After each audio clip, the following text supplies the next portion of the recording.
Hi, and welcome to this segment of Wellness Watch. Today we're with Melissa Drappi, who's going to be discussing pregnancy and postpartum nutrition. Hello, Melissa. Hi. How are you? I'm good. Good. So I hear that Palm Beach County is having a big boom on babies this year. We are. They are popping them out, right? And the reason we're here today is we want to make sure that they are born happy, healthy, and safe. All right? So the first thing, just as far as facts about pregnancy, do you know there's 4 million babies born each year in the United States? 4 million. 4 million. Over 200 live births born in Florida. And about 50 to 55 births born to Palm Beach County Fire Rescue. That is every a lot. year. It's That is a lot. It's a lot of babies. The most popular day of the week to be born is a Tuesday, followed by a Monday, and that's because of C-sections and inductions and our planning of our pregnancy and deliveries. Okay. And the least popular is the Sunday. I was born on a Sunday. But Is that because doctors don't want to work on Doctors don't want to work on Sundays. The most popular month, what do you think the most popular month is to be born? To be born? To be born. I have no idea. September. And that's, September. That's worldwide because that's 9 months following Christmas holiday and New Year's Eve. Oh, so everyone's real happy Christmas. Happy. Okay, Exactly. I see that. And then that's followed by June, July, and August because a lot of teachers want to have their babies over the summer. Very good. Yes. Very interesting. The states with the most live births are California, Texas, and New York. And as far as gender ratios, they would say it's 50-50. It's actually not. There's 48 more males born to females each year. Oh, that's interesting. I kind of like that number. Yeah, right? Okay, well, I have a question about weight gain and pregnancy. What do you think is, how much weight are you supposed to gain? Because I hear all kinds of different things, and I know what my doctor told me, but I want to hear what the average person is normal to gain. Normal to gain. Okay, well, it's based on your pre-pregnancy weight or your pre-pregnancy BMI, okay? And there's very specific numbers that which is safe, and this is really safe, the safest for your baby and for you. Okay. Okay, so if you're actually underweight, which you probably technically were at that time, how much did you weigh when you got pregnant? I'm small, so I was 89 pounds. 89 pounds. Okay, so for you, the technical would be 28 to 40 pounds. Okay. I gained 12. 12. Correct. So, of course, the whole time I was pregnant, it was a concern. But this is how I felt. I'm 89 pounds and I'm 5 feet. If I gain 35 or 40 pounds, I'm going to tip over. I'm not going to be able to function. So I ate everything as healthy as I could, and I never had any issues. I never had a problem. But the whole time they were very concerned about And how big was the baby? My daughter was 5'2". 5'2". Right, which is a small baby for a small person. Right. So again, it totally goes along with what you are. If you're an average normal weight, which I was at pregnancy, 25 to 35 pounds. I gained 25 pounds. Totally appropriate weight. Okay. If you're overweight, 15 to 25 pounds is what they recommend. Okay. And if you're obese, which is a BMI over 30, 10 to 20 pounds. It's totally appropriate for that, for yourself and the baby. And you have to remember that weight is not just the size of the baby, even though I just asked you how big she was. The average baby, 6 to 8 pounds. All right, but you have to remember the placenta, 1 to 2 pounds. The uterus is 1 to 2 pounds. The amniotic fluid in general, 2 to 3 pounds. Your blood volume increases by 3 to 4 pounds. The protein fat storage that you've built up over those 9 months is about 8 to 10 pounds. And bodily fluids, 3 to 4 pounds. And then finally, the breast gain, 1 to 2 pounds. So that's about 25 pounds right there. Right. And that's not just the size of the baby. All right, so it really is important. You do have to remember you don't always need to eat for 2, all right? Even though people are always saying that, oh, you're eating for 2. The average is about an extra 300 calories a day. So there's really no reason to gain 80 or 100 pounds? Absolutely not. That just makes some complications. Can that actually hurt the baby or no? I wouldn't say necessarily hurt the baby, but it might hurt your delivery. Okay. And how you feel afterwards and your milk supply and that sort of Well, and plus it doesn't go away afterwards. Exactly. I mean, not easily. Not easily. Right. Okay. You do have to remember the baby's going to take what it needs, right? That baby takes whatever nutrients it needs. What happens is the mother or you get nutrient depleted.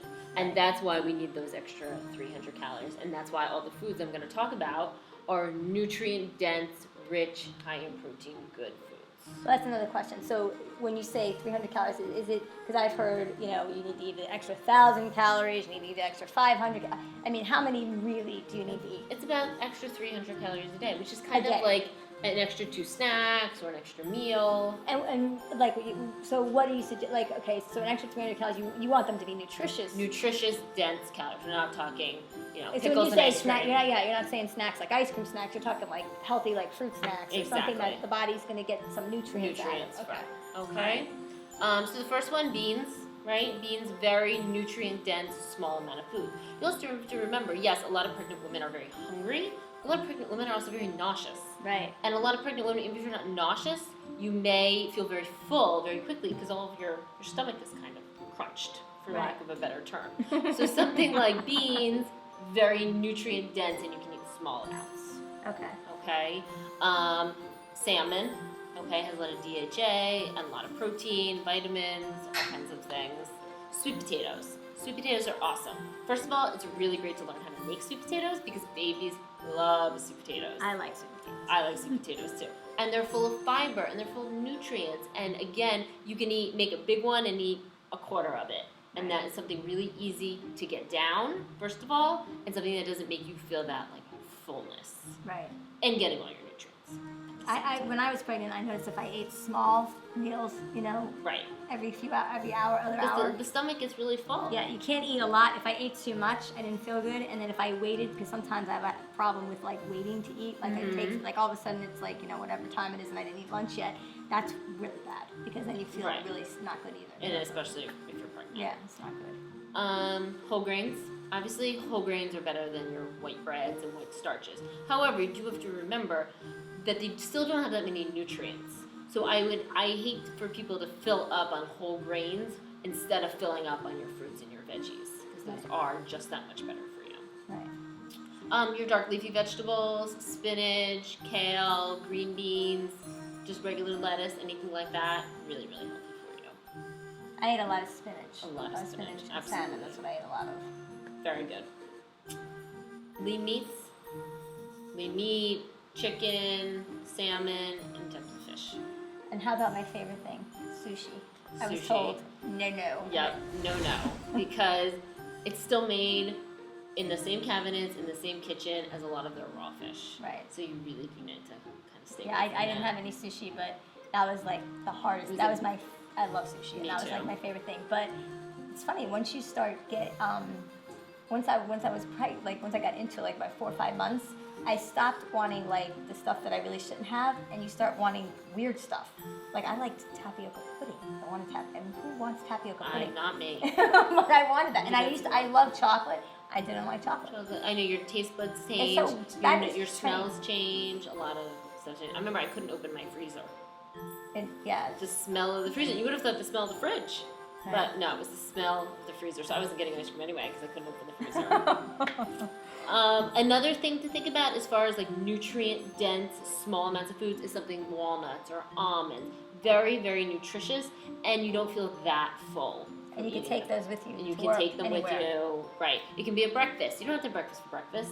If that's all you can eat is, 100 calories worth of almonds, well, at least that's very packed nutrients. That's a good and idea. that's really good what we're looking for. Also, Greek yogurt, lots of protein, and it doesn't make you feel full. I eat yogurt every day. Yogurt every day. I ate one every day. Right, and it also has calcium, fiber, and the probiotics. Really good. Yeah. If you're pregnant. And then finally, eggs. Eggs, I call them nature's multivitamin. One egg has like B12, B2, A, selenium, calcium, zinc, manganese, and lots of protein. And that one little egg. So you can eat up to 3 eggs, but if all you can eat is 1 egg, you're still getting a very good protein-rich source. That's right. Good. And then the last thing is avocados. Avocados are so healthy for you. They have all those good fats. And again, it's about 200 calories of dense nutrients versus, I can think of lots of things that are 200 calories that have no nutrients. So it's really, really important. Like a candy bar, for instance. Exactly. Tastes good. Tastes good. Not going to give you the nutrients that are being taken away. And actually, like, doesn't spike your salt. If you spike your sugar, you come down. And then drops your sugar, and then you're hungry again. And what do you want? Sugar. More junk. Exactly. So that trigger. And the most important thing for any pregnant woman is water. And I'm sure everyone has heard that, but that is the most important thing because you think about it, our bodies are made up of water. And all these good nutrients that you're eating, how are they going to get to you and your baby? It's water that takes them there. So that's your number one. That's the Number most important one, thing. you need to drink your water. So you should always have a bottle with you. Always have a water bottle with you. And the way to know how much to have is about half your body weight. Okay, so if you're 150 pounds, you want about 75 ounces. Really? Of water. Every day? Every day. So keep you regulated Keep properly. you regulated, exactly. Another thing is also keeps UTIs away, and pregnant women are so prone to UTIs from stagnant urine. Right, and you don't need that. You don't need that. when That's you're not what you need to do. And then finally, it kind of sounds counterintuitive, but a lot of pregnant women are bloated. Right? They get puffy face or the cankles we've all seen. So they almost don't want to take in the water because they think that's going to make them more bloated. It works the opposite. It like flushes it. Flushes it out. And when you are swollen, that's actually your body's way of saying I'm dehydrated because it's holding on to that water. Really? Yes. So that happens a lot towards the end of pregnancy, but it really can happen throughout pregnancy. And the way to do it is get half your body weight in water. That's great. And then That's obviously good. it's bringing all those nutrients to your body. So you really, really need to make sure you're happy. And there should be, like, if you drink soda, that's like counteracts, right? Soda doesn't count. If you have a craving for soda, go for it, but make sure you're getting your water. Okay. Okay? And then as far as the foods not to eat, you mentioned the sushi. All right? I love sushi too. But one thing that can happen, same thing with deli meats or cold cuts, they're in that same refrigerator, and listeria can grow. And when you're pregnant, you're almost at like an immunocompromised state, so you can't fight off that bacteria as easily as if you weren't pregnant. I didn't even think about turkey and lunch meat like that. That's really Cheese, interesting to know. any of those sorts Even of things. cheese. Any deli meat that's in a case, you should really try to stay away from. Okay.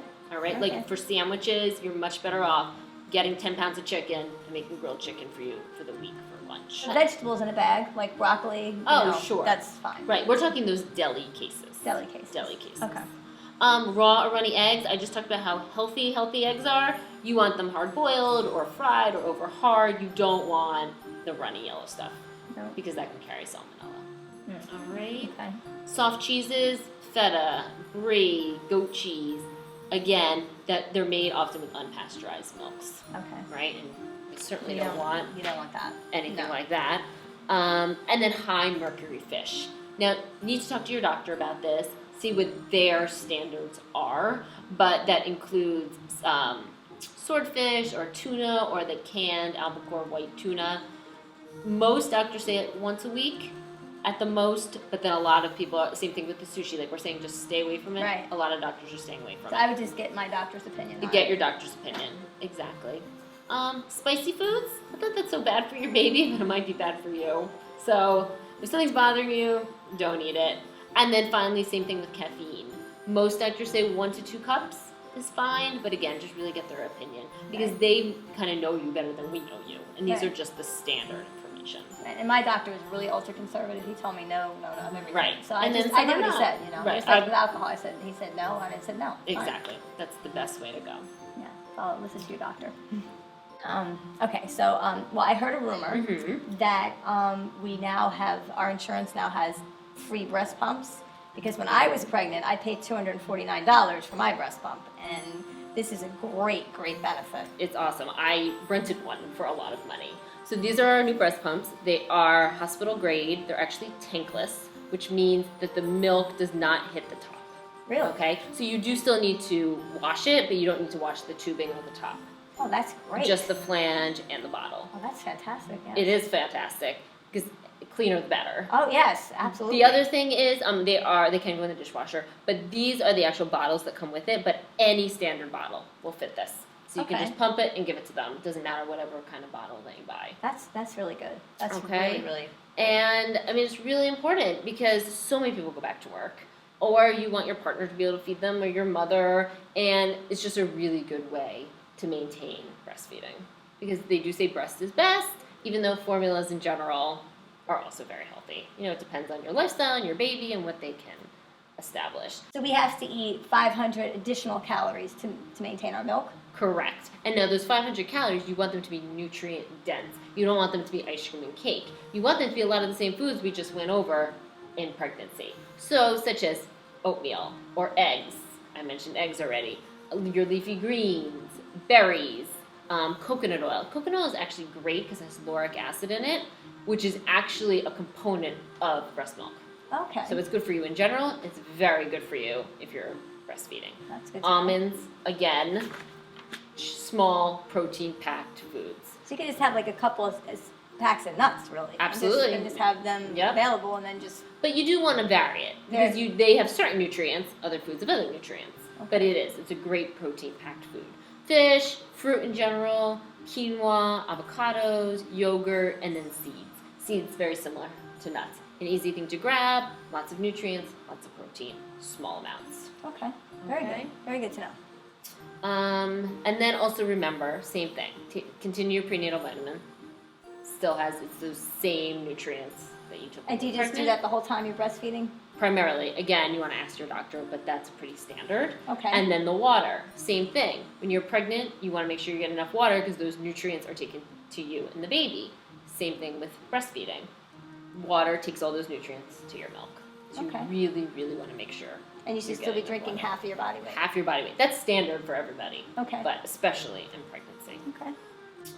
And as far as it goes, I mean, come in. I will show you how to use it. I'm not going to just hand you the box. All right. I remember I opened that box. I didn't even know where to plug it in. I didn't know where the tubes went. I didn't know where the plug went. I had no idea. It seemed like there's a lot of tubes. Lots of tubes, lots of things to clean. So we're going to sit down. I'll show it to you. You can either come in before you have the baby or you can bring the baby with you. I have a sign on my door. I'll make you very comfortable and we'll figure it out together. And I'll show you how to mimic what your baby's going to do. Or when you go back to work, or if you want your husband to be able to feed the baby, or parents, or whoever your support person. So please come in. I would love to have you. I can answer lots of questions. I have a wealth of knowledge. And if something's beyond my scope of practice, I have plenty of contacts in the area to help you out. So besides coming into your office, is there anywhere else I can get all this information from? Well, I do have a blog. It's called Your Way to Wellness. The link is up on the screen, and I'm going to put all of this information up there. So anybody can look at that, as well as I have posts. I post every other Monday, and there's all kinds of information up there. It was really nice having you here today, Melissa. Thank you for all the information. It was really, really good information. And I hope you guys out there take advantage of that information. Thanks for watching, and we'll see you next time.